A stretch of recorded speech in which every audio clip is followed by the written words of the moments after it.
All right, good evening, ladies and gentlemen. It being 6 p.m, I'll declare open the ordinary meeting of the Council for the 26th of March 2025. In doing so, we wish to acknowledge the traditional custodians of the land on which we meet, the Wadani people. We wish to acknowledge and respect their continuing connection to the land, waters and community. We pay our respects to all members of the Aboriginal communities and their culture, and to their elders past and present, their descendants who are with us today, and those who will follow in their footsteps. Record of attendance, 8 councillors in attendance tonight, with a leave of absence from Councillor Terrentroy. Response to previous public questions taken on notice are included within this evening's agenda. So we now move to public question time. I have a few on notice. The first from Mr. Mike Norton.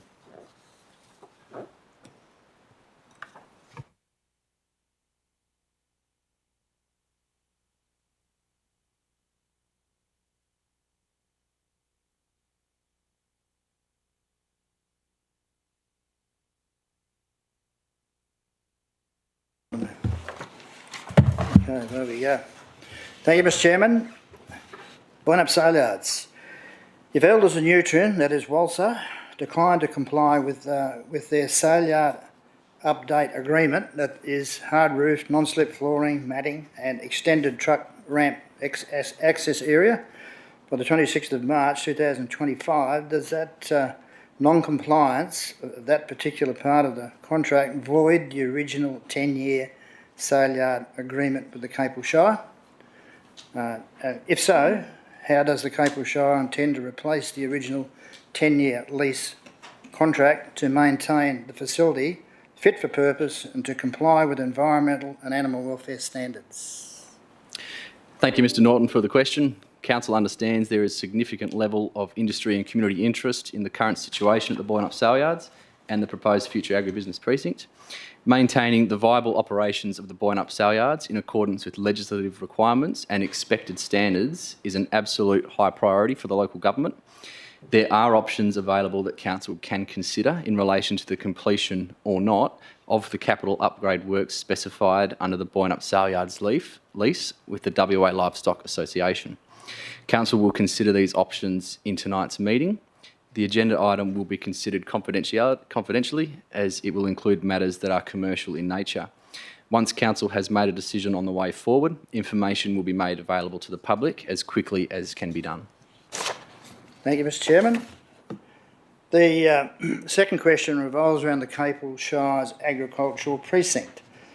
Are the Capel Shire and consultants moving closer to a land property site to purchase to enable the development of an agricultural precinct? If not, we now have a Labor Minister for the South West, plus a federal election in the coming weeks. Is the Capel Shire having any success with both sides of politics, state and federal governments? And I did listen to the Minister, Jackie Jarvis, on Friday and had a discussion with her. She was quite adamant that she wouldn't be putting any money into the Buinup Saleyards, and also the Libs and both Nationals. There's a lot of interest around from the politicians, but can't get much positive agreement out of any of them too much. I don't know how you fellas are getting on. And I guess the other question, does the Capel Shire intend to use the industry consultative body in the future that was set up back in last year on the original part of the deal? Sure. Thanks, Mr. Norton. The Shire is currently in negotiations with the owners of the council-endorsed preferred site for the agribusiness precinct. These negotiations are progressing well. As you are aware, Mr. Norton, the Shire released our South West Regional Agribusiness Precinct Advocacy Prospectus in late December of 2024 with the deliberate aim to garner support and funding. This was provided directly to both state and federal ministers, as well as all lower house candidates for the state election. While we did receive an election commitment from the National Party, we did not receive a commitment from any other party. Now that we have an appointed WA State Cabinet, we have already contacted Minister Jarvis's office and sought an urgent meeting. We also have a meeting on Friday with Don Punch. Our advocacy and lobbying are continuing. Through the Shire-appointed consultant Hatch, we are going to have one more industry engagement process in the next few weeks or coming month that will deliberately consider the layout of the draft agribusiness precinct master plan. It is essential that we receive industry input on these as they may be future tenants, but also users of the precinct. This engagement will be fed into the final business case, scheduled to be completed in late May, early 2025. Once all the documents are finalised, the Shire will re-engage industry groups and bodies regarding the agribusiness precinct and continue that advocacy. Thank you, Mr Chairman. We Mr. need Norton. to keep working the Liberals. Now that we've got a new leader, led to believe that the new leader might be a little bit more responsive than the previous Liberal local leader. And we really need to approach those federal politicians in this up-and-coming election. Hopefully they may get in, they may not. Thank you, Mr Chairman. Thank you, Mr Norton. Mr Bob Horsfall.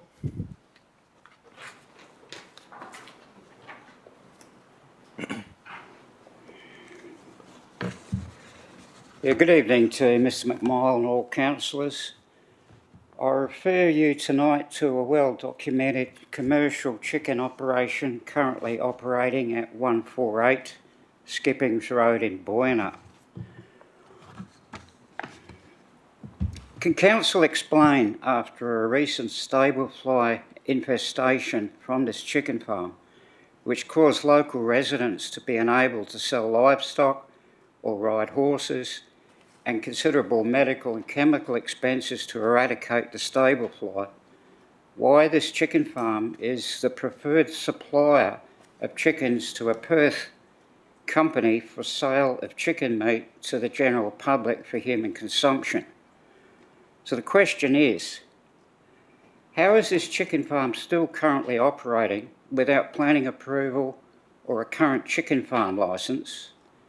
There is no input from affected local residents, no oversight by relevant authorities to monitor avian flu, water contamination, stable fly outbreaks, or cross-contamination from the cows that are grazing next to the chickens, whilst authorities do not know it exists.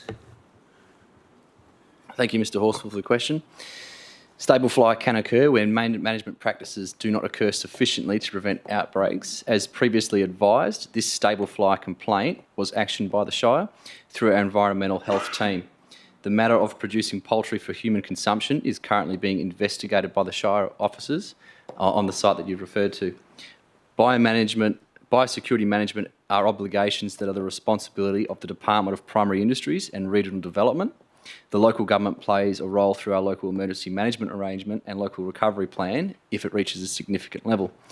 As said above, the Shire is investigating the matter and we will take appropriate steps following that. Thank you very much. Thank you, Mr Horsfall. Mr Glenbone, are you present? Apology.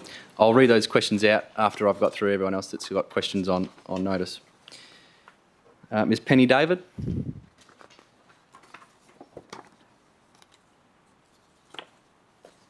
Thank you everyone for allowing me to ask questions again regarding lot 148 Skippings Road. Thank you councillors and Mr President and Mr McMillan for your patience with this matter, and I appreciate that we are making some movement forward. To recap, I'm very grateful for the motion that was carried out last council meeting in relation to the Shire undertaking detailed silica testing with a chemical analysis of the sand at 148 Skippings Road. Just to recap where we're at, the closest residence to the proposed mine is 136.1 metres away, with their stables 70 metres from the site and their boundary is 20 metres away. And this is still extremely concerning given the potential risks involved. I've been raising my concerns since June 2023 and Council has passed the motion to have the sand tested, but it's crucial that this testing is done correctly. The location of the test samples must align with the proposed excavation areas and the depth of the samples must match the planned excavation depth. Without this, the results may not accurately reflect the conditions the residents will face. The sampling must also be representative to ensure the data gathered provides a true picture of the potential risk. Also, to recap, it has been observed that glass manufacturers have been present on site, and this raises significant concerns because sand suitable for glass production is typically a very high quality and often contains respirable crystalline silica, RCS particles, the dangerous fine particles that pose serious health risks. It would make sense that the sand is of high quality, suitable for glass production, and therefore more commercially attractive to take the small scraping of sand in the proposed EIL. I have spoken with the Department of Health, as referenced in the public statement that was emailed to me from Mr McMahon. The Department of Health provided the advice to Council, or the Shire, post a telephone call review of the particle size distribution that was supplied to them that I heard about in the last council meeting. And that distribution was undertaken by the proponent, and I still don't have the actual testing of that, which was discussed at the last council meeting. I was told by the Department of Health that Naomi Miller for the Shire dealt with them, and I've left a message and haven't heard back from her because she might be able to answer some of these questions that I'm posing. I know that the Department of Health undertakes no testing. To satisfy residents' concerns, additional sampling must be conducted, and as unfortunately we are unable to obtain these samples ourselves as the property is privately owned. I've contacted Microanalysis in Mount Lawley, the only NATA accredited laboratory in Western Australia capable of performing RCS testing, and their expertise is crucial in ensuring the community receives accurate and trustworthy results.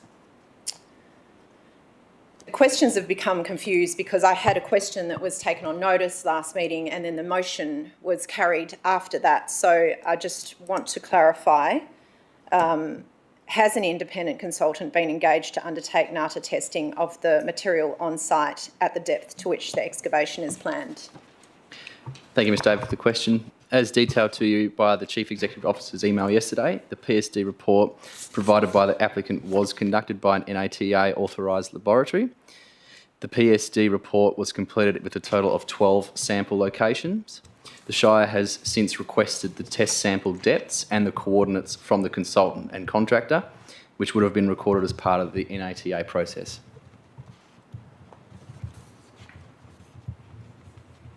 Excellent, thank you. And so is Council proposing to satisfy the motion that was passed at the last Council meeting, which requires the detailed silica report with a chemical analysis?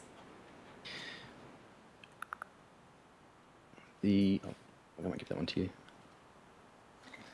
The Chief Executive Officer. Through you, Shire President. Thank you, Mrs David. At this point, the Shire has not engaged an independent consultant, nor any further testing work. Initially, following the notice of motion, the Shire approached the applicant to request that additional testing be undertaken by them in accordance with the motion. The applicant has decided against initial testing.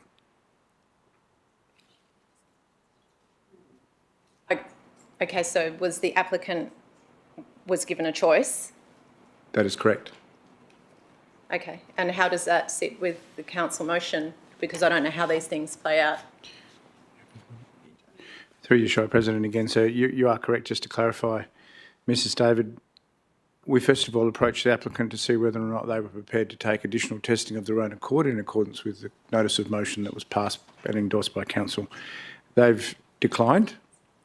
So in response to that, given that the original PSD report was undertaken by a NATA authorised laboratory, depending on the requested information regarding sampling depth and locations, officers may consider that the notice of motion is satisfied and report that back to Council, i.e. there was a request put to conduct additional testing that has since been refused by the applicant, and that the original PSD report may satisfy the other elements of the motion.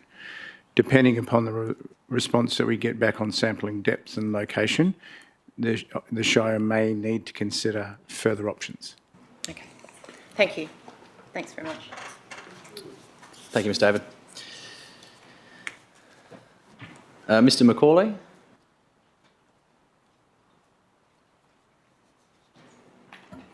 Thank you, Mr President. Another mischief maker from Jallurup. Right, the segue to this is the work Glenn Bone's been doing on the fire breaks and what the Shire should or should not be doing. and it led me to an interesting scenario. So I'll go straight to the question without any preamble. As there's no record that I can find of the 2024-25 bushfire mitigation notice, reference OCM 29 May 24, being advertised as required, when will the Shire refund fines imposed unlawfully on suburban block owners in Dalyellup for not mowing their vacant blocks? Thank you, Mr. President. Thank you, Mr. Macaulay. The Shire's 2024-25 bushfire mitigation notice, which is what I assume you're referring to, was adopted and distributed to residents in accordance with the Act and regulations, specifically Section 33 of the Bushfires Act, can't remember what year, 1954. Mr. President, your council's own minute states it was to be gazetted and in a local newspaper. I cannot find the notice in the Government Gazette as per your own motion. If it's there, your staff will tell me I'm wrong, but I cannot find it with my trawling, and what a lovely choice that is going through the Government Gazette. Yeah, the council decision's one thing, but to satisfy the requirements of the Act and ensure that the mitigation notice is actually legal, it only has to be provided to each resident within the local government area, or it can be gazetted. It doesn't have to be both. Well, therefore, your staff have not complied with your own resolution, and I'll leave it at that. We'll certainly follow that up, but the bushfire mitigation notice... The resolution says, yeah, and the staff haven't complied with it. But the bushfire mitigation notice itself is valid and is enforceable. Thank you for listening to me, but respectfully, I disagree. Respectfully. Sure. Thank you for listening. Mr. Brian Hearn.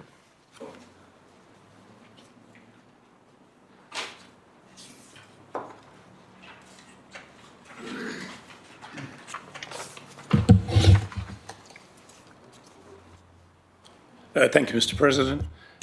In response to my question 11 asked at the Ordinary Council meeting of February 26, 2025, and the reference number is the OCM minute page 17-144, the answer given stated that it should be noted that the annual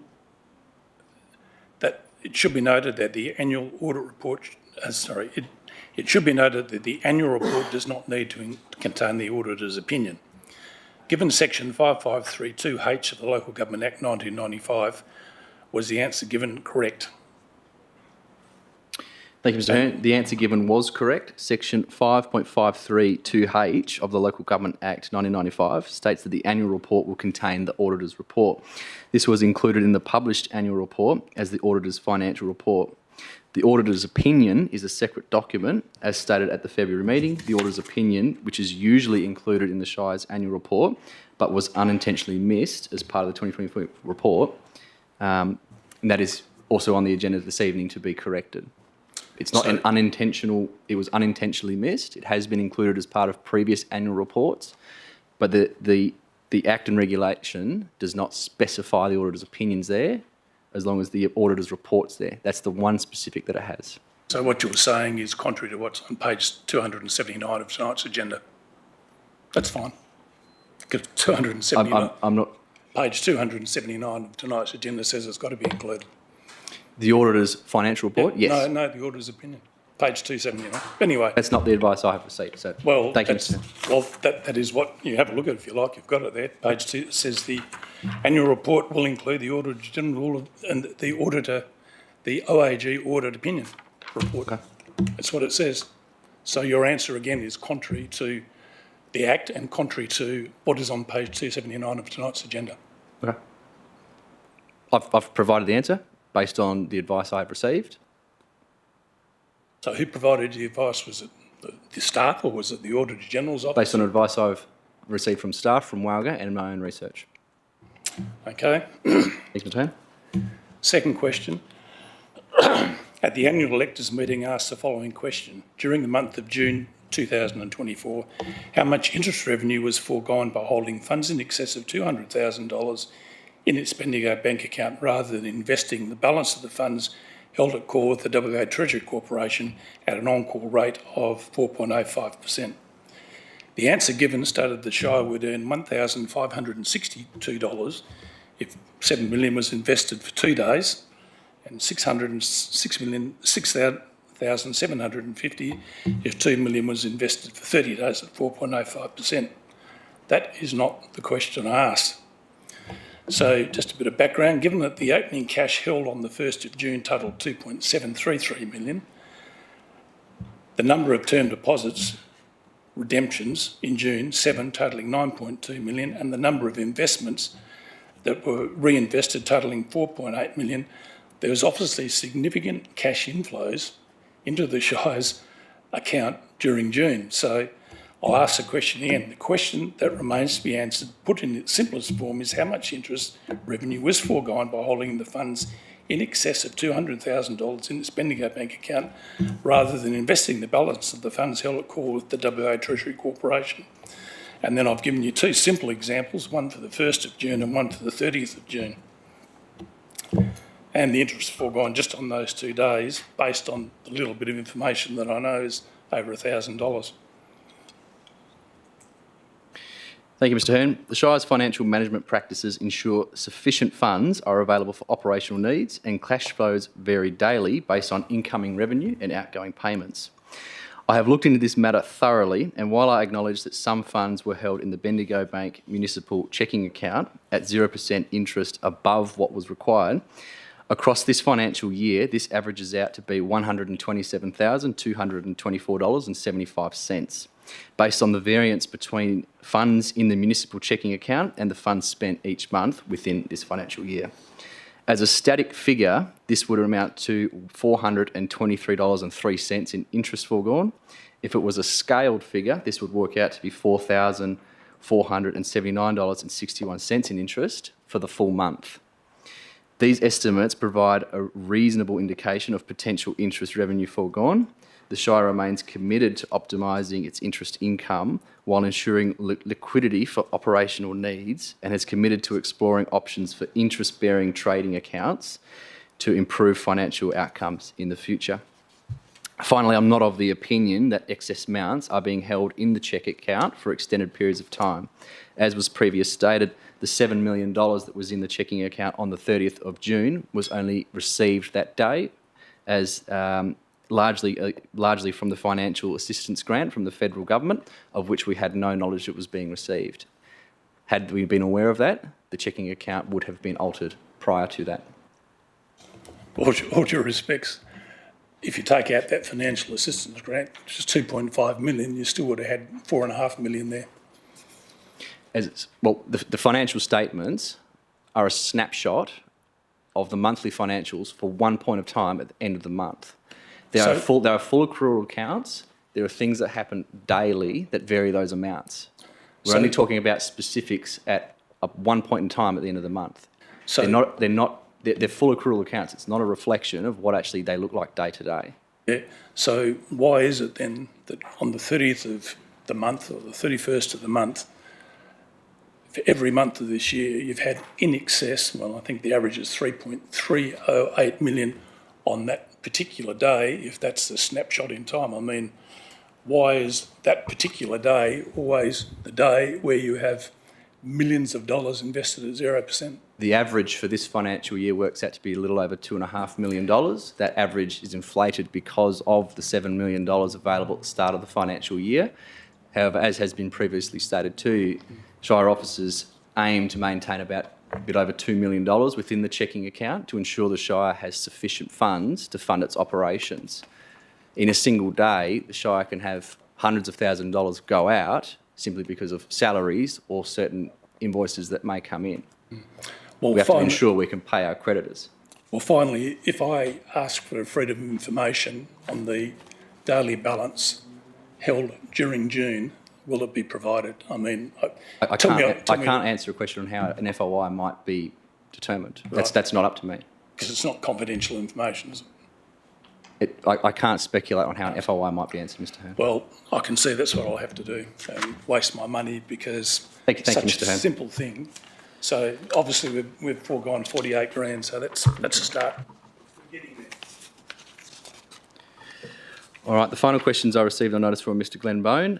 Given he wasn't present though, I'll read those questions out.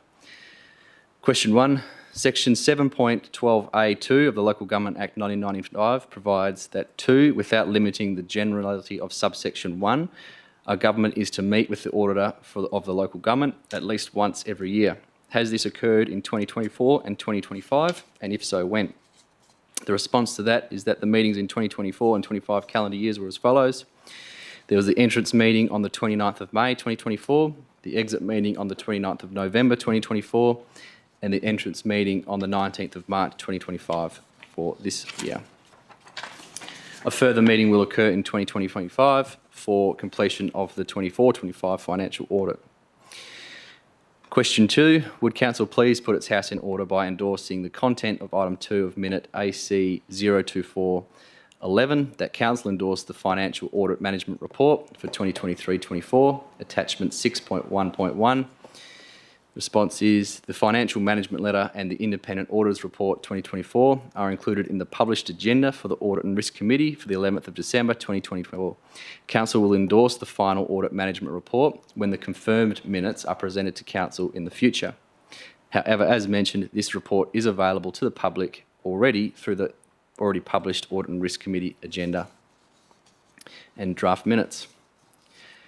Question 3, is it Council's intent to also publish the 2023-24 annual report, the findings identified during the final audit, including the Shire's response? The response is the findings identified during the final audit have, at least in the recent decade, not been included as part of the annual report. These are, however, publicly available through the Audit and Risk Committee agendas and minutes on the Shire's website. All right, there are all the questions I have on notice. Is there any questions from the floor? Yes, ma'am. Could you please just state your name and locality for the minutes? Good evening, my name is Diane Cronin. I'm the President of the Capel Senior Citizens Association. On behalf of that association, I'd like to put forward a proposal to the Council to have the 2 no parking zone signs removed from the side of our building on Row Road. The reason being, a lot of our residents are elderly now. Some are on walking frames, some have walking sticks. They now have to park across the road. They have a step down onto the footpath. They have another step down onto the road, and then they have to get across the road. We are very close to that corner and cars are coming around. If we had just a drop-off zone and even an ambulance or anybody unloading could do that on that stretch of grass near our side gate and then just remove their cars and park where they're supposed to park. So that's what they're asking for. Sure, all right. Well, I'll take that on notice and we'll provide a response to you. And we did, somebody did mention too that maybe a zebra crossing could be put down a bit further. I don't know whether that's feasible because of the location to the corner or not, but sure. That was another question. Sure. Okay. We'll take those questions on notice. Thank you very much. Thank you.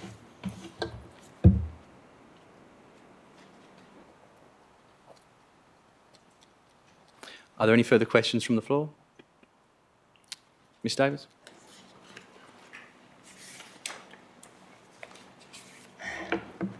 Regarding 148 Skippings Road in Boyanup.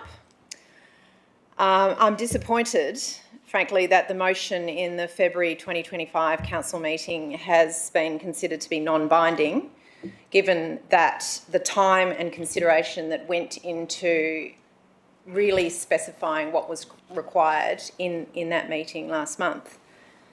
I'll just read it out. Sorry, Ms David, it is public question time. Mm-hmm. I've given you time in your previous questions to say a little bit. If you've got some more, I need you just to ask the questions, please. My question is, will Council impose the required testing as a condition of any approval that may be considered and impose a hold point on this until the required information is supplied? Under the Planning and Development Act 2005, councils can attach reasonable conditions to ensure environmental safety and community health and wellbeing. Thank you, Ms Dave, for the question. I suppose there's 2 things in that. The motion is separate to any conditions council imposes as part of development approval. So to impose conditions, that would be part of a development approval. Council can consider things at that point in time in terms of how it might mitigate certain things if it deems to approve the proposal.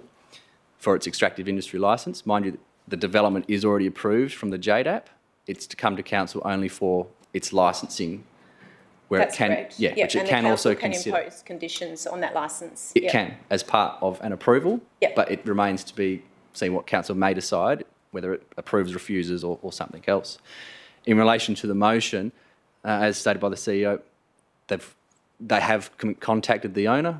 They have tried to request that additional testing. At the end of the day, it is a private property. As part of council's considerations, though, it may be able to look at further testing it can require as part of its decision-making process. So what I'm saying is I'll probably take that question actually on notice as well and Yep. see if I can provide a more detailed response to that. Yep. Thank you. Thank you, Ms David.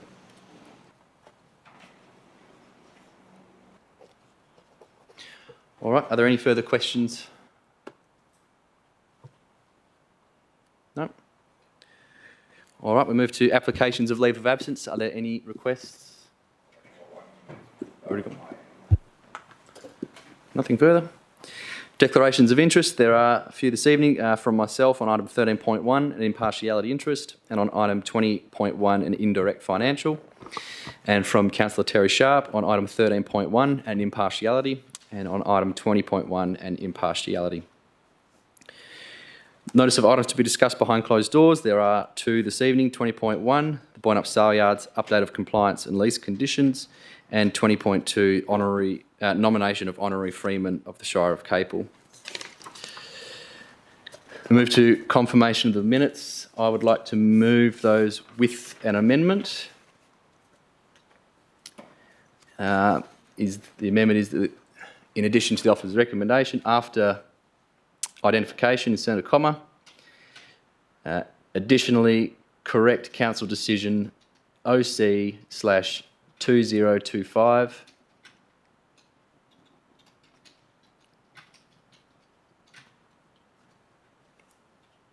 OC/2025/42.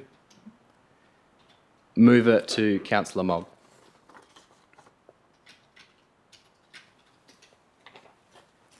Is there a seconder for that? Councillor Dillon?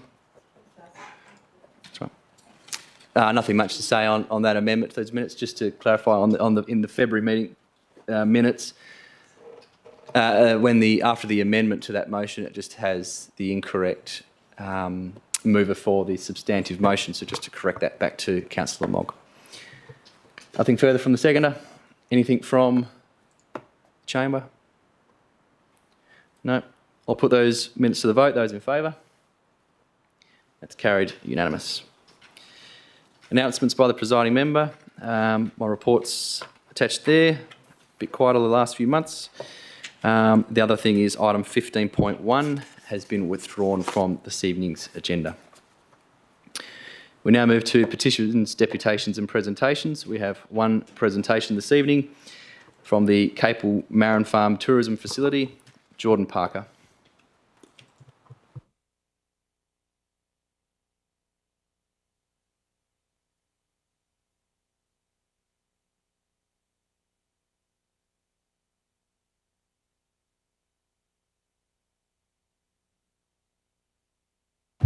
Oh, perfect. Thank you.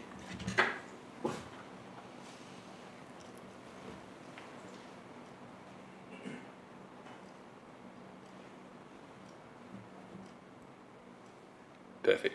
Thank you. Thank you, Mr. President. Good evening, councillors and attendees. Thank you for this opportunity to provide you with an update on the progress of the Capel Marron Farm Tourism Facility.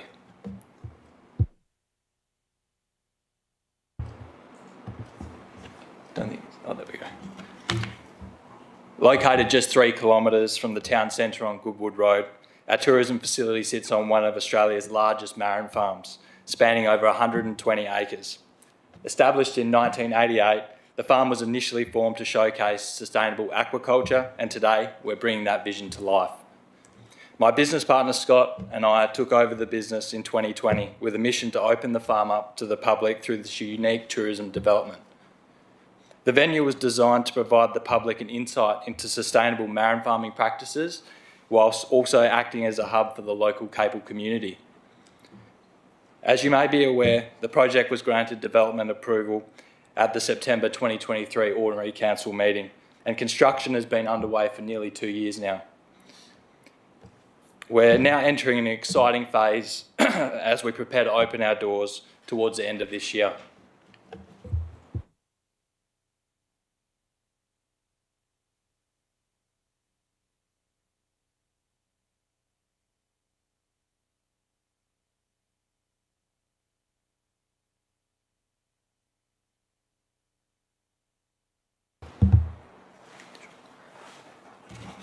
Once the facility is complete, it will offer a farm-to-plate casual dining experience at our on-site restaurant, serving fresh, locally grown marron and fish, showcasing the best of our local produce.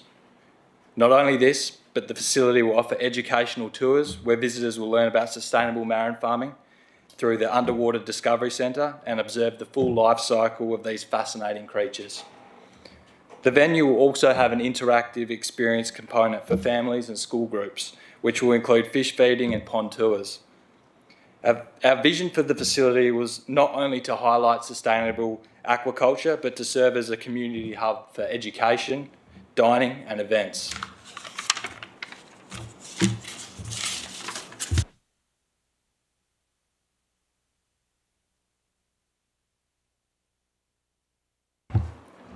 Whilst we are currently approved for daytime trading, we're seeking approval to extend our operating hours into the evening to meet the demand from the local community for a family-friendly venue for dinner and after-work activities. We are also seeking approval to host restaurant-related functions at the venue also, including birthday celebrations, corporate events and weddings.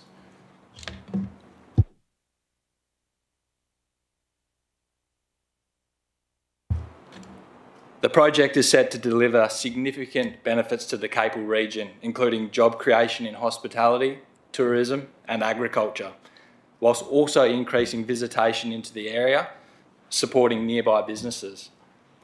This development will also offer educational partnership opportunities with schools and research institutions, promoting Capel as a must-visit agritourism destination.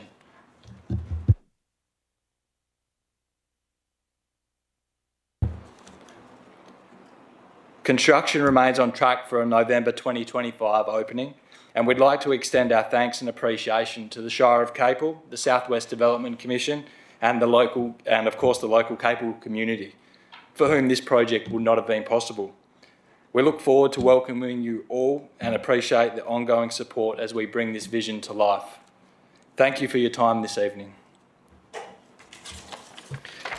Thank you, Mr. Parker. Do any councillors have any questions?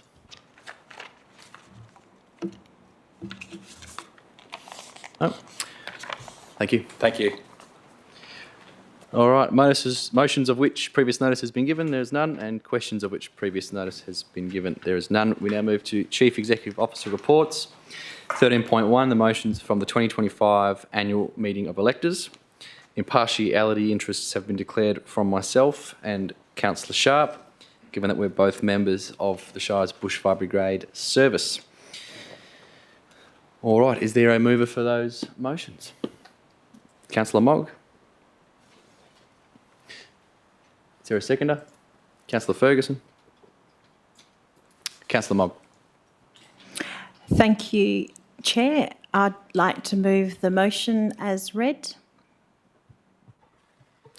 Councillor Ferguson. Are there any speakers for or against this item? No. Councillor Dillon.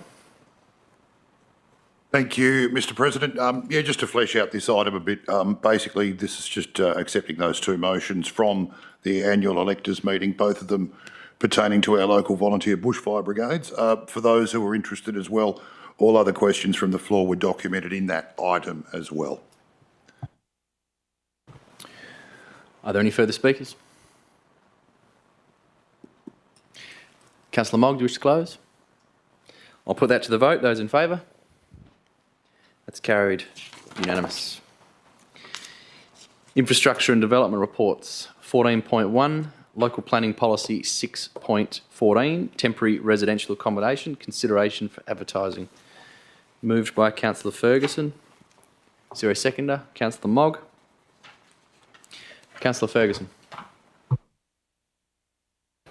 Thank you, Mr. Shire President.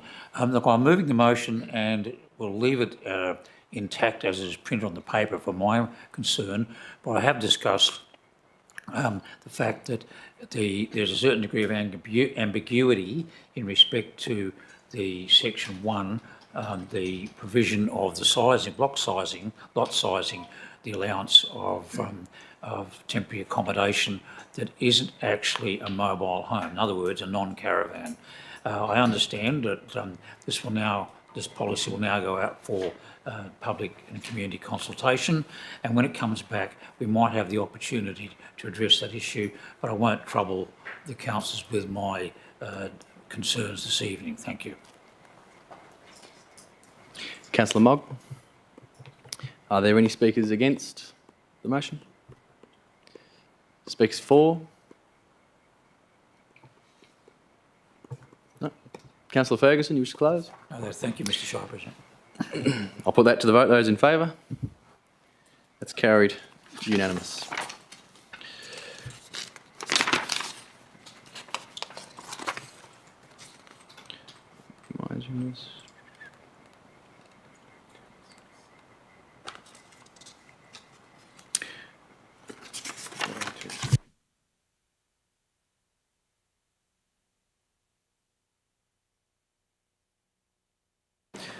All right, that was... Apologies just a second, I've just realised the agenda's a touch out of order. Apologies for that. Item 14.2, amendment to Aquafarm operating conditions, lot 584, number 313, Goodwood Road, Capel, moved by Councillor Mogg. Is there a seconder? Councillor McCleary.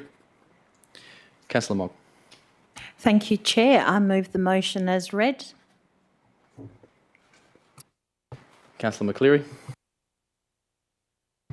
Thank you, Mr. President. Thank you, Councillor Mogg. Look, this is a planning decision and it's been reviewed by the officers of council, so reading through all the things, there's a lot of compliance in there.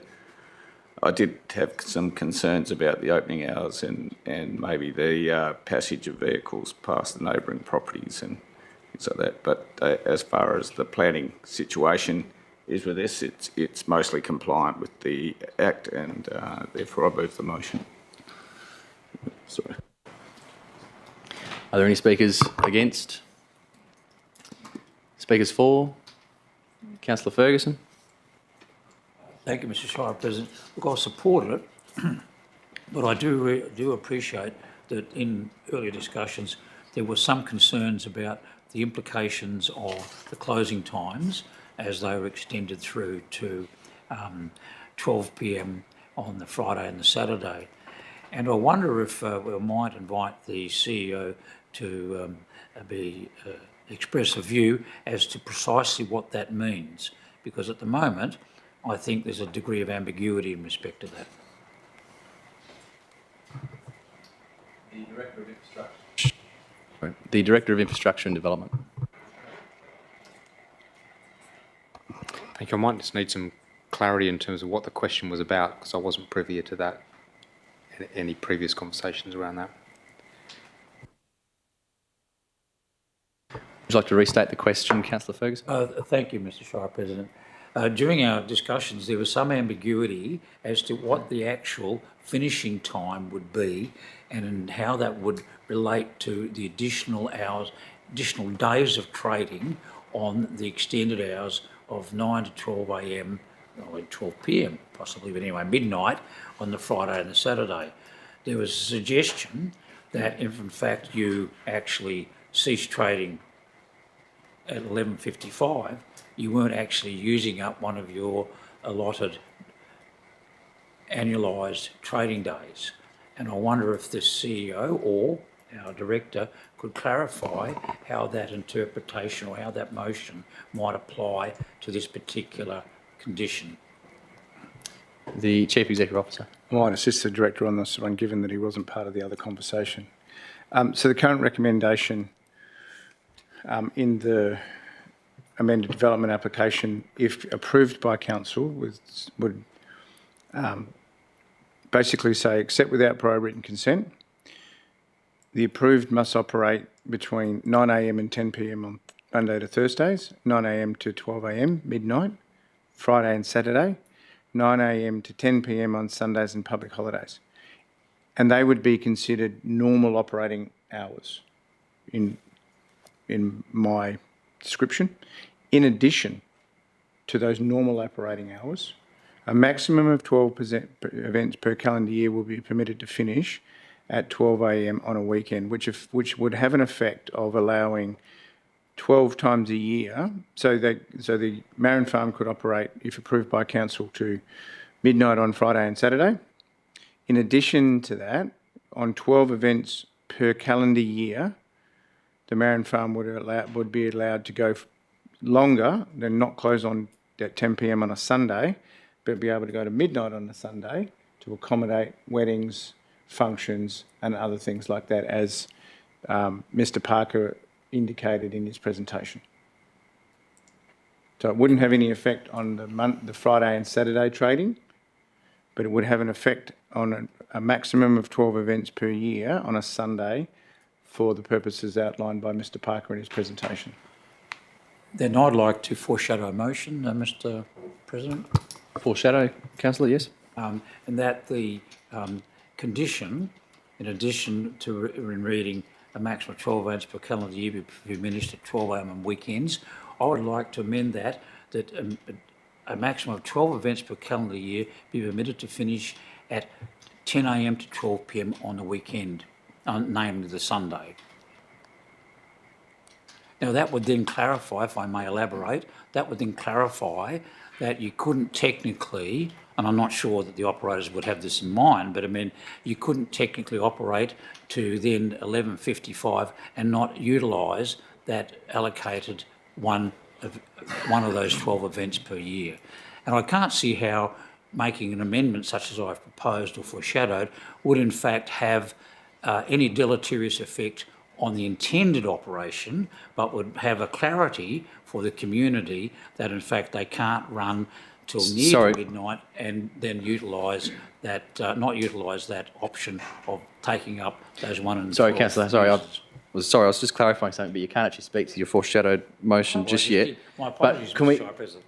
Can we just clarify your foreshadowed motion, just to get it up on the board? The maximum of 12 events per year to finish between 10 p.m. and 12 midnight.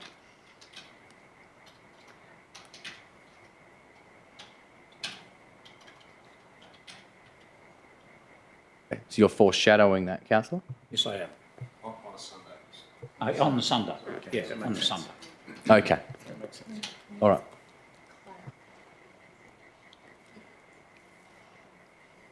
Sure. Oh, okay. Yeah. So you're foreshadowing that in addition to every other condition that's included in the officer's recommendation, excluding the condition within the current officer's recommendation as it's worded around the 12 events per year. Yep. Okay. So we got that clarified. All right. Did you wish to speak to the item as it currently stands? Yes, I would like to Not your foreshadowed motion, just the I'm current. not too clear what I'm allowed to do. And now, Not you can't speak to the foreshadowed? current motion or against or to the foreshadowed motion? You probably up to you. Well, then what I would say, thank you, Mr. Shire President, I would urge councillors not to pass the motion as printed in the business paper, but allow it to go through to my foreshadowed motion to give greater clarity as to the intent, I believe, of both the applicant and council staff in drafting the motion in this form. And I think this is just a small step to ensure that we have clarity and don't have any difficulty with the issue into the future. Thank you. Are there any further speakers? Councillor Mogg? Oh, sorry, no. No, that's he's foreshadowed it. Yeah. All right. Are there any further speakers to the item? Councillor Dillon. Thank you, Mr. President. Yeah, look, I would agree with Councillor Ferguson in many respects. I think, the devil's in the detail of the way this has been presented to us, and I don't think it was quite right. So I'll be happy to see the original motion fail with a view to moving on to the foreshadowed one. Are there any other speakers? The Deputy President.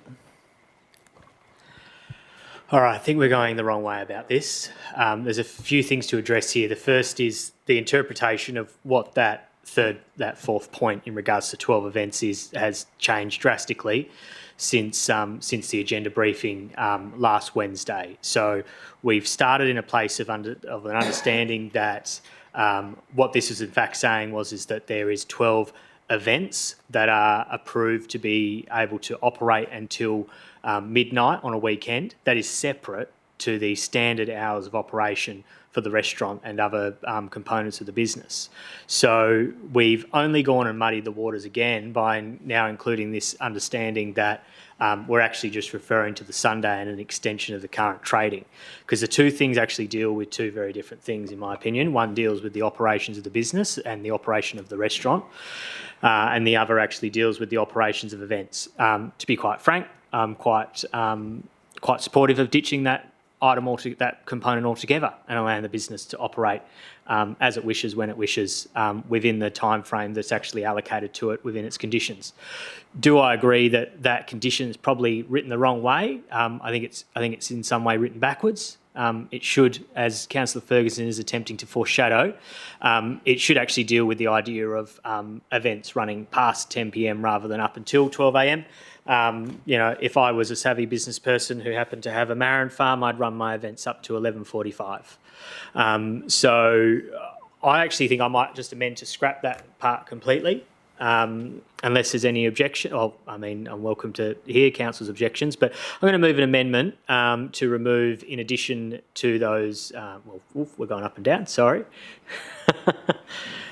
I'll get my copy out so I can read it properly. In addition to the maximum of 12 events that are able to finish.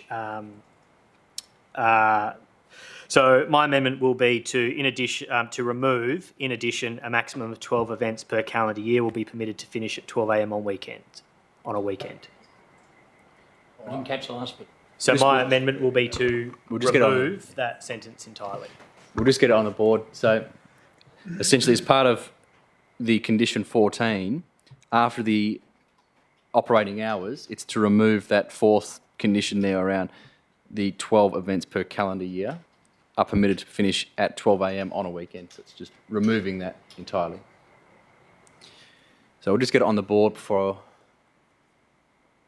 ensure it's correct. So it's the removal of that. So, just hang on, Councillor. Mr. Shire President, and to Councillor Shire, that is indeed more restricted than my proposal. Just hang on. We'll just get it. I'll get it on the board first.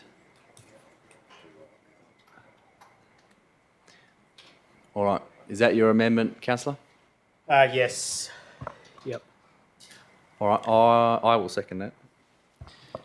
The Deputy President? Yeah, so the chatter in the room raises a very good point, though, that, of course, now that the interpretation of what's been written by staff has changed to it actually applying to Sunday, it is, in fact, actually now restricting functions and events to 10 p.m. on a Sunday, which would be pretty standard practice for an event or some sort of operation that could have a component of noise control included. So I'm not overly concerned about that. But this just addresses the two issues of that either needs to be completely rewritten. One thing I will agree on is that the motion as it's written shouldn't pass through council because it's not written correctly to actually be enforceable. It's not clear enough on the Sunday stuff, and it's not clear enough on when between 10 p.m. and 12 a.m. you can actually, you're actually eligible to continue. But it comes down to the purpose of I can't really see why it's necessary to impose this condition on that business. Now, the closest neighbour has made a submission. They recognise there could be some level of noise. They would like to see some work done to the road, particularly around dust management, because you do have a large influx of vehicles leaving at night. But as I even discussed in the briefing, if you had an event that was running until 10 and was only allowed to run until 10 p.m. because of that restrictive condition, the same way is, well, in fact, the owners are able to just welcome everyone from the party or the private function into the bar, into the restaurant until 12 p.m. So until 12 a.m. So I just don't think it's workable at all, and I think it's better we just remove it. If we don't remove it, there still needs to be work done to that, and perhaps that's the foreshadowed motion. But I won't be taking the risk of not supporting the motion that's on the table. So, thank you. All right. As the seconder to that amendment, I'm very much supportive of removing that condition. I think it did create a level of uncertainty, but I think what is actually already there as part of the changes to condition 14 is exactly what council is intending to seek. In those operating hours, in that Friday, Saturday, they can finish at 12 a.m. as it stands, with Sunday being and public holidays having to finish at 10 p.m. What I think we've all missed is at the start of that condition 14, it has, except with the prior written consent of the Shire of Capel, being the Chief Executive Officer, the approved use must only operate between those hours that I just mentioned. So this development, should it wish to have an event go past 10 p.m. on the Sunday, can write and seek that approval without being limited to just 12 per year. And I think that's a much better way to go. It allows things a bit more proactive. Could be that through the months of summer they might have a few things on, but then all through winter and autumn they might not have anything. That's for them to do. But I think that's a much better approach in that if they want to go that little bit later, they just get the approval specifically for that Sunday. I mean, the condition that the Deputy President has suggested removing wouldn't really have any effect on the Friday and Saturday trading as it stood anyway, because they're already... They might possibly have trading hours that would finish at midnight. So, it just means you'd have all the people as part of the event that's got to finish a bit earlier, simply move across to the other bar or restaurant location within the same facility. So I think this is a much more simple approach, a better approach. It allows things to be a bit more flexible. This is a great development. I don't want to see this start off with one hand tied behind the back. I think the Deputy President's raised a few things around some of the concerns raised by some of the neighbours. That's all stuff that can be addressed going forward around, and look, that's already addressed there through conditions 13. But look, the thing is, if the operators of this facility go crazy and have too many wild nights up to midnight on a Sunday, well, if we receive too many public complaints, it simply just means that consent from the Shire CEO just won't be approved after that. So I think that allows for a better approach that's a bit more flexible, a bit more contemporary, and allows a new and exciting business to be able to meet its market. So I'm very much supportive of that amendment, and then hope that becomes the substantive and then gets passed. So that's me. Councillor McCleary. Mine's a question. In the body of it, the events was in addition to the normal operation. And I'm wondering if removing that, and any comments on that, are we removing that option? That's my question. Can I please have the question restated, Councillor? I'd miss... Righto. So what you're doing is removing, in addition, a maximum of 12 events per calendar year. When I read back through the report in the associated with this, there's commentary about events being a separate thing it's an addition to the original approval. That's right. So by removing that, does that additional events thing get removed as well? The Director of Infrastructure and Development. Thank you. Through the Shire President. So the application that's received and would be approved should Council pursue along the line that's been discussed would incorporate an approval for a reception centre and for those functions to be approved. The timeframes for those extending beyond the operating hours would be an application through either under Councillor Ferguson's amendment to the specified time, or unrestricted or unspecified would just be an application through. So it certainly does incorporate, because it forms an intrinsic part of the application, the reception centre event approval within an approval.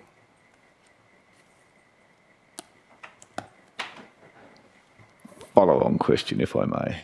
We're talking about capacities as such coming in there. So if you're having receptions and other events at the same time, like the normal restaurant, does that... So you've got 300 for the restaurant, and then you'll have a reception going outside. If we're not restricting 12 events, then that can be every day in accordance with that, so we can have more people on the site. The Director of Infrastructure and Development. Yes, thank you. Through the Shire President, the application is still limited from what they applied for. So if it is for 12 events, then it is still limited to the terms under which the application was made, whether the specification was made through the conditions or not. Yep. Sure. The Chief Executive Officer. Through you, Shire President, I might just add that the 300 occupancy is the maximum occupancy that for the facility that's determined by a whole range of other factors, including exits and toilets and those types of things. Ultimately, if the applicant or the operators wanted to have the restaurant running and have an event running, they would need to satisfy the additional numbers through those additional facilities and a proper management plan around that other thing. So your normal operations is for a maximum occupancy of 300 based upon all of the circumstances of the approval and the facility itself. If they decided to have something happening on the lawn, say at the same time, they would need to satisfy the requirements of, in addition to the restaurant, of whatever that was, and it would have to be a proper event application process and a separate a process to satisfy myself that that was all in accordance with regulations. Anything further, Councillor McCleary? Question, Sorry. and look, I apologise. Councillor Ferguson, sorry. Anything further, Councillor McCleary? Oh, sorry. No, you're right. Councillor Ferguson? I apologise for being totally confused. So if we adopt Councillor Ciano's motion, that is to delete entirely that clause, then I don't entirely understand what the impact of that is. Is it being said, and I know I struggle to hear sometimes, is it being said that the proponent would then need to make an application to the CEO to have a function going past 10 p.m. on the Sunday? On a Sunday, correct, yes. On the Sunday. So that would mean that that entirely is the discretion of the CEO, and I don't have any particular issue with that. So that would mean that if we adopted Councillor Ciano's motion and took out that clause entirely, then it would actually override the motion, and in fact would have a more stringent application than the motion I propose. If that's the case, I would happily withdraw my motion, foreshadowed motion.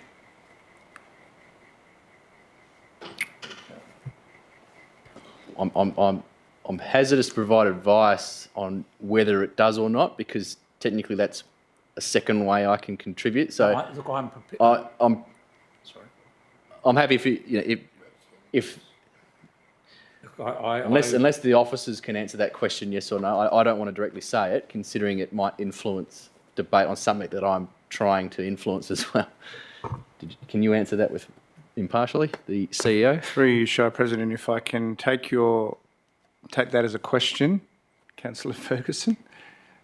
Yes. Then you're correct in that it does provide for a more concise recommendation. So Councillor Ciano's proposed amendment provides for a more concise and clear framework of how the facility can operate normal operating hours, and it provides a mechanism outside of those that the operator can write to myself, and if I'm satisfied with that all arrangements are in place, I can approve additional operating times outside of those normal operating hours. Well, thank you, Mr. Shire President. On that basis, I'll happily withdraw my motion, foreshadowed motion. All right, so foreshadowed motion withdrawn. All right, are there any further speakers to the amendment? No? Does the mover wish to close? Look, just in closing, I think the conversation has been useful here, and essentially the key thing to remember is that this is just an application to amend the operating hours on a previous existing land use, the reception centre. So obviously the 300 maximum occupancy, all of that stuff is what's already in place, and so ultimately any events or any other types of activities that are within that land use, they have to work within those conditions that already exist. I guess while the potential or the withdrawn foreshadow motion definitely took a good step in clarifying a little more what the restriction around those 12 events were, the truth of the fact is that the recommendation that was on the table, or the clause that was on the table, was essentially restricting them to 12 events across all calendar days of the year, 12 events of the year. Then the foreshadowed motion would loosen that a little bit and take it to 12 events on a Sunday every year. True for what I'm intending to do with this amendment, rather than going through the process of foreshadowing, is just to remove that restriction of 12 events per year and allow the business to operate within the trading hours that council is being asked to approve tonight. And I think, as the Shire President rightly pointed out, I think the mechanism, if the market demands it, and that's the next question, if the market demands it, and some reason there's an influx of weddings on Sunday afternoons that go until 12 a.m, then maybe they'll need to seek some approval from the CEO in order to extend those trading hours. But of course, if complaints are received or neighbours are unhappy with events that are running past those time periods, or even events running within those time periods, that's a consideration for the CEO that's something for the CEO to take into consideration when being asked to and being requested to extend those trading hours for those special events after 10 p.m. on a Sunday or a public holiday. Look, Council, I hope you can support this. I think this is a more concise way to deal with it, and provides a level of freedom that the business needs to operate, and that's key as well. All right, I'll put the amendment to the vote. Those in favour? That's carried unanimous. That becomes the substantive motion. Are there any further speakers to the item? Councillor Noonan. Thank you, Mr. President. I support the motion as it's now written, and I'd just like to thank Mr. Parker for coming along today and giving us his presentation. I think that the Marin Farm and the restaurant, the events, it provides it does promise a wonderful new addition to the life, the vibrancy of the Shire. So I'm really looking forward to November this year.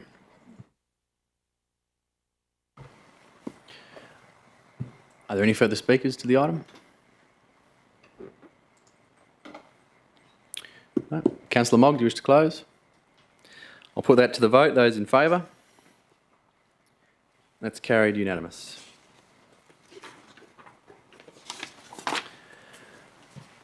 All right, 14.3, Programme of Works 2025-26, Public Open Spaces. Councillor McCleary, mover. I'd like to move it with an amendment. Yes, Councillor, your amendment? On item 2, add at the end, after Jalora, for inclusion in the financial year 2025-26 draft annual budget.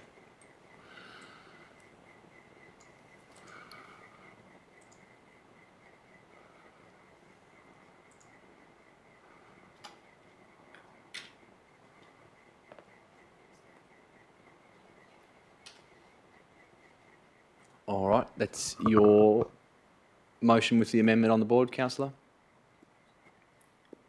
Sorry. Is that your motion with the amendment? Yep. There? All right, is there a seconder for that? Councillor Dillon. Councillor McCleary. Thank you, Mr. President. Thank you, Councillor Dillon, for supporting me in this motion. Look, it just gave a bit of clarity. We've had a bit of a talk about this budget item. I had a further discussion with the finance officer before the meeting.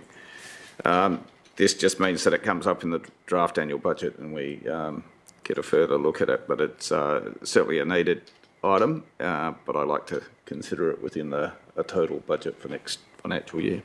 Thanks. Councillor Dillon. Are there any speakers for or against the item?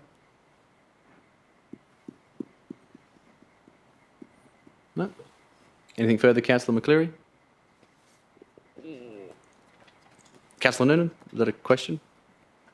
I was going to speak if I could, just to point out the different buckets of money, or even perhaps a question to you, if you could clarify the reason in item 2, the reason why 500,000 comes from one area and the other from another area. I think that would be useful for people perhaps watching online who were wondering about it. Sure. So $500,000 in municipal funds, essentially that comes out of Shire's budget or potentially reserve funds. The further $378,216.39 is funded from cash in lieu of the Public Open Space Reserve, which was created as part of the Town Planning Scheme number 3 for Jularup. So that Town Planning Scheme still sits over the locality of Jularup. There's some final plans that need to be executed before that Town Planning Scheme can be removed. This is some of those things to see that plan finalised. So that funds that are held in cash in lieu are currently sitting in reserve, in a restricted reserve, and they can only be used for purposes of funding these sorts of things within the Jularup locality. All right.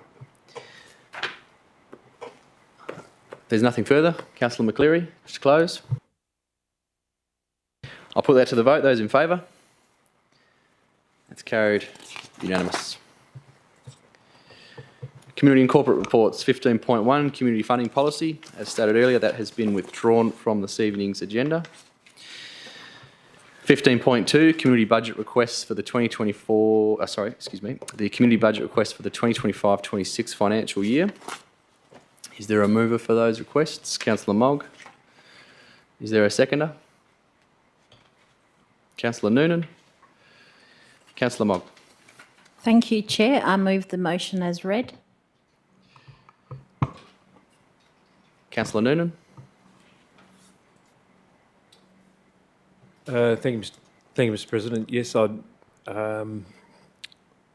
like to endorse all of the expenditure that's outlined in this in these community requests. I think all of them are good, and they all go towards enhancing the opportunities that we can offer in the Shire. So I'm very happy to support them.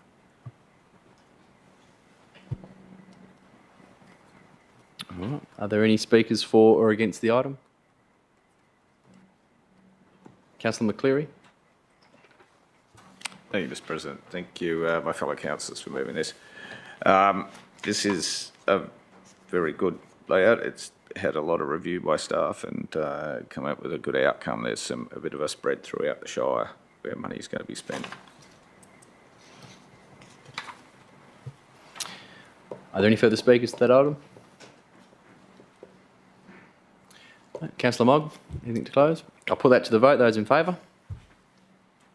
It's carried unanimous. 15.3, the accounts paid during the month of February 2025. Is there a mover for those accounts? Councillor McCleary. Seconded, Councillor Mogg. Councillor McCleary. Thank you, Mr. President. I'll move the motion as read with the notes that I'm keeping a close eye on how salaries equations in there. Councillor Mogg. No, resident. Are there any speakers for or against those accounts? No. Anything further from the mover? I'll put that to the vote. Those in favour? It's carried unanimous. 15.4, the financial reports for the 28th of February 2025. Is there a mover for those reports? Councillor Mogg.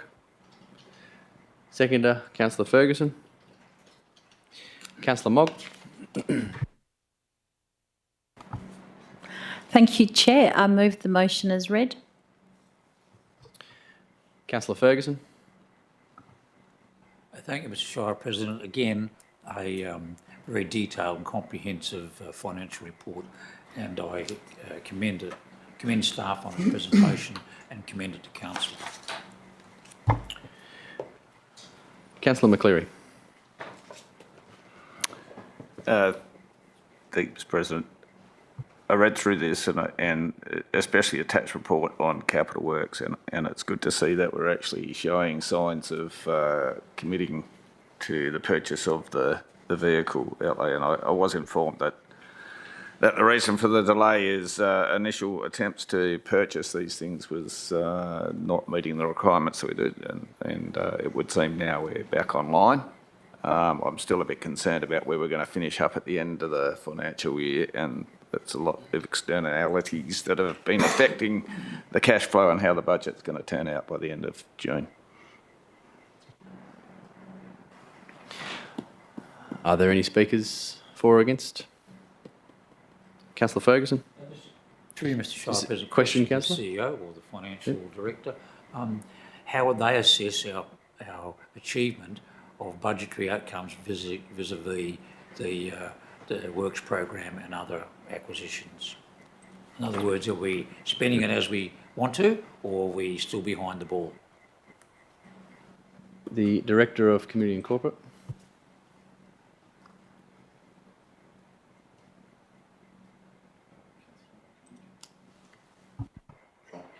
Oh, sorry.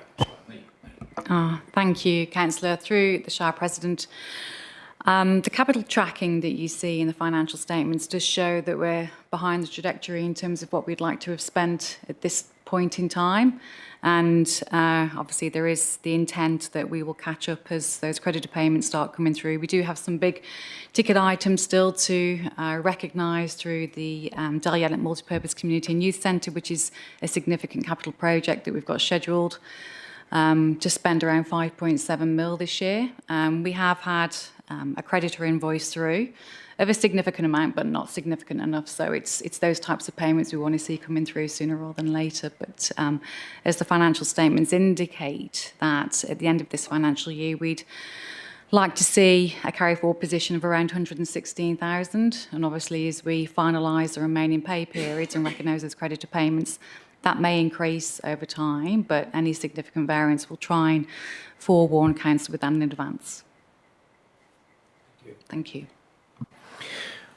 Are there any further speakers to the financial reports?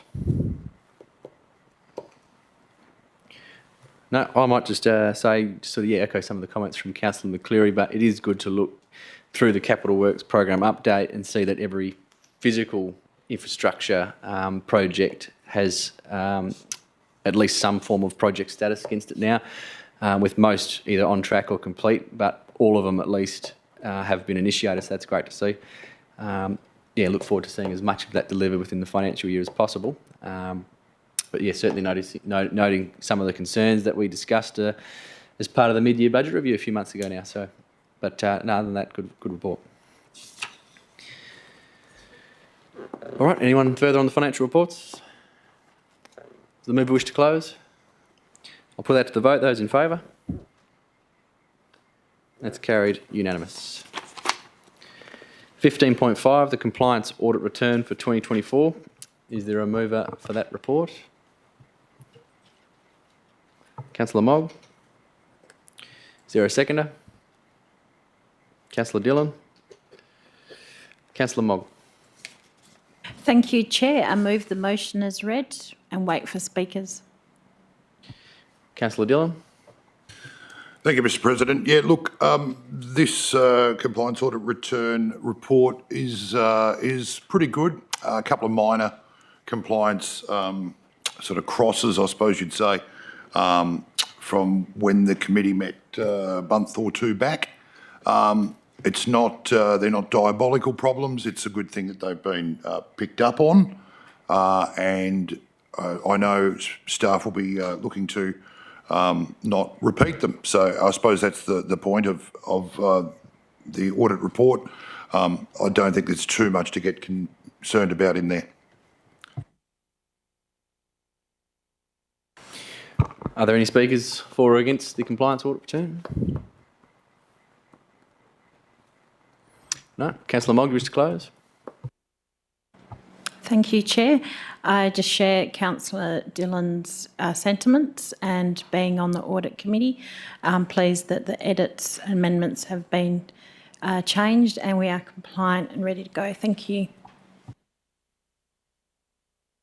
To the vote, those in favour? And that's carried unanimous.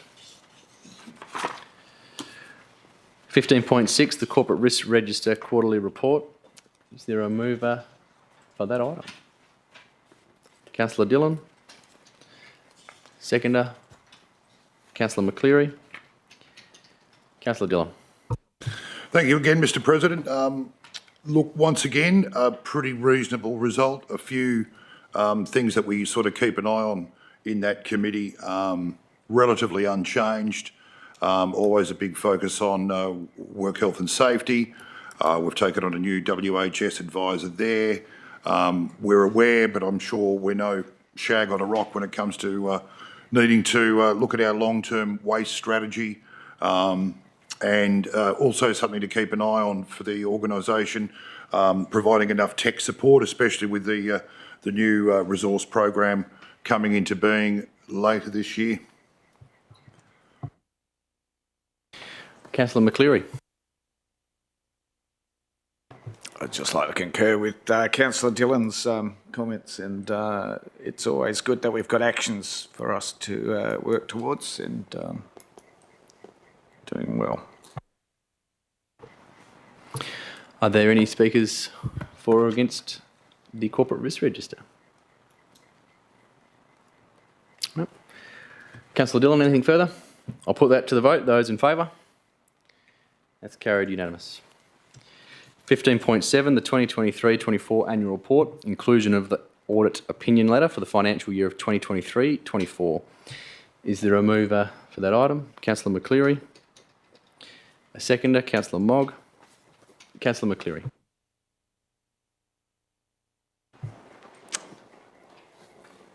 Thank you, Mr. President. This just clears up an issue that we had in the electors meeting, and provides the required reports within the main annual report.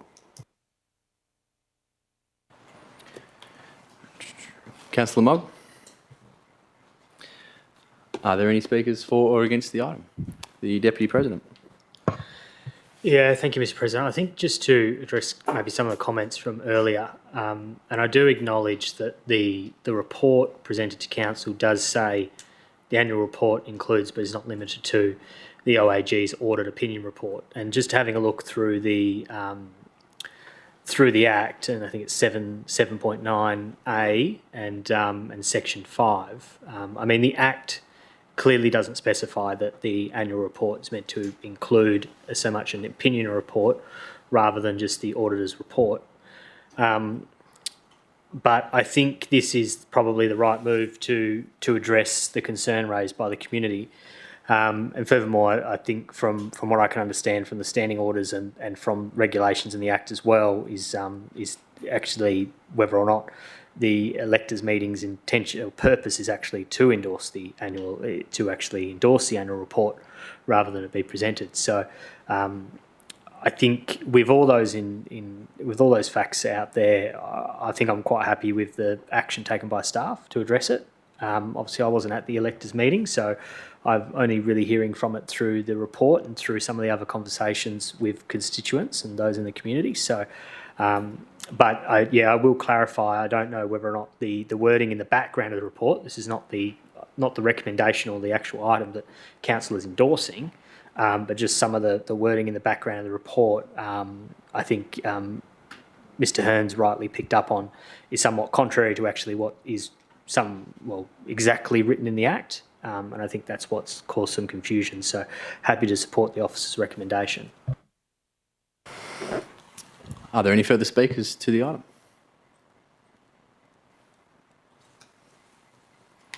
No. Councillor McCleary, just to close. It's always pretty amusing. It made me read the Act with all the comments from the electors meeting about the presentation of the report. The electors meeting is only where we present the report. There's no real action from electors to accept the report. That's a council decision. So it's good that we've got to this point, as this motion will rectify if it goes through. Thanks. I'll put that to the vote. Those in favour? It's carried unanimous. There's no new business of an urgent nature. We'll move to public question time. Are there any public questions?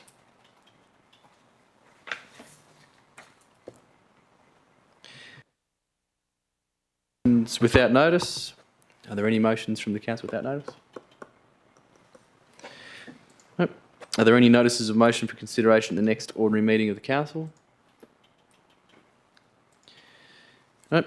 We move to items for consideration behind closed doors. There are two items for consideration this evening, being 20.1, the Boyne Up Sale Yard compliance with lease conditions in accordance with the Local Government Act 1995, Section 5.232C, and item 20.2, nomination for honorary freeman of the Shire of Capel in accordance with the Local Government Act 1995, Section 5.232B.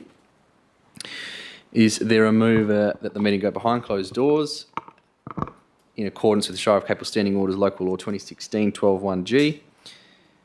Moved Councillor Dillon, seconded Councillor Ferguson. All those in favour? That's carried unanimous. All right. Thank you very much, ladies and gentlemen. I'll have to ask you to leave the chambers.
All right, now... Oh, sorry.